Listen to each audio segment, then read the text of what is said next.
This is Villa View. Coming up, Gerard Houllier tells John Carew to shut up.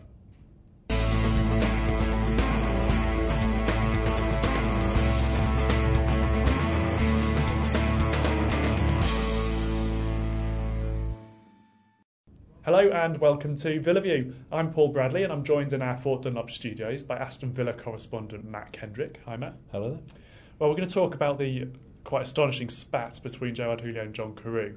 Before we chat about that though, Matt, let's hear exactly what Gerard Houllier had to say after the game against Fulham on Saturday. I think he's stupid. Listen, because how can he say that? I mean, I didn't lack respect to him or to anybody. Somebody was asking me in the press conference, do you think it's a good chance for him to show? And I said yes. Well, you want me to say no? I think John is living in the past at the moment. If the fans chant their names, I mean, I'm pleased. But you should look at the figures. How long has he played? How many goals have we scored when he was playing? The only answer I can say is just shut up. It's easy to call the press and say we should have dealt with that internally. I mean, I didn't say, some of you were at the press conference, you could say that. I didn't lack respect to him. But in doing that, he's lacking respect to me. Well, that was Gerard Houllier. Matt, that's quite an astonishing almost outburst really from Gerard. Can you just explain to him what he was trying to get at here? I think he was quite clear in what he was trying to get at. I think he was trying to tell Carew to shut up and stop being so stupid. It's amazing stuff really, isn't it? A fan's favourite or perhaps a fallen fan's favourite now getting embroiled in a messy kind of public slanging match with the manager really. There's a bit of previous between Carew and Houllier. Obviously Houllier was the man who transferred Carew from Lyon to Villa nearly 4 years ago, so they haven't always seen eye to eye.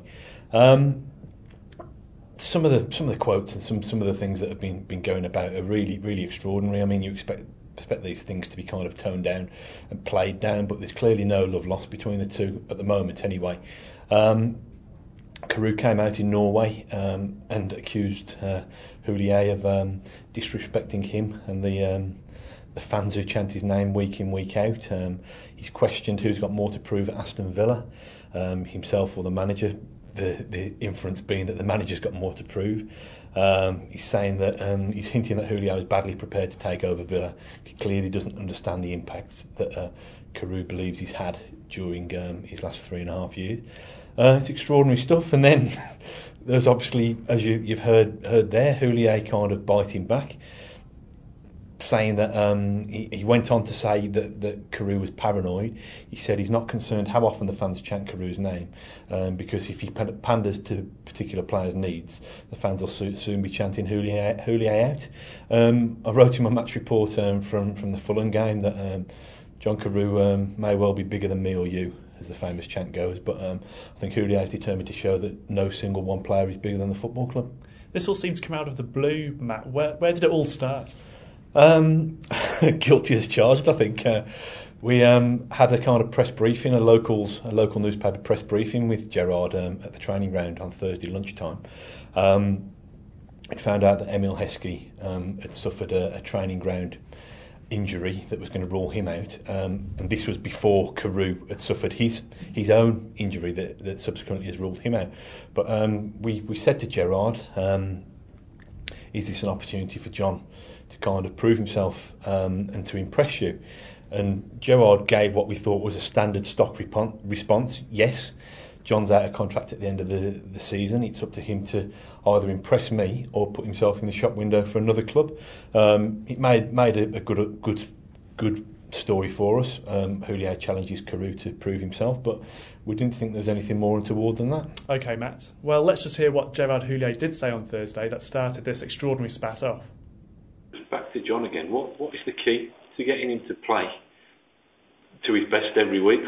Well, John is at the end of his contract. I mean, it's an opportunity to show and to express what he wants, whether he wants to stay at the club or whether he wants to go somewhere else. But in both cases, he's got to, I would say, be at his best in the shop window.